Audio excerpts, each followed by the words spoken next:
近啊，这种3米长的隧道炉啊，很多客户都在订购这一种，反而比我们的烤箱订的还要多。这种3米长的隧道炉有什么好处呢？第一个，它是敞开式的，物料呢从那边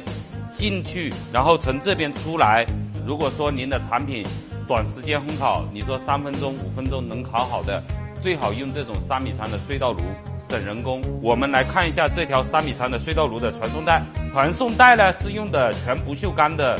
网带，中间的窗杆都是不锈钢的304，然后呢前后这里设了急停，如果说有紧急情况啊，直接按急停它就停住了，前后都设的有。我们的控制部分呢在底部，高温保护啊、乳温控啊、相序保护啊，然后电流监控啊都是配有的。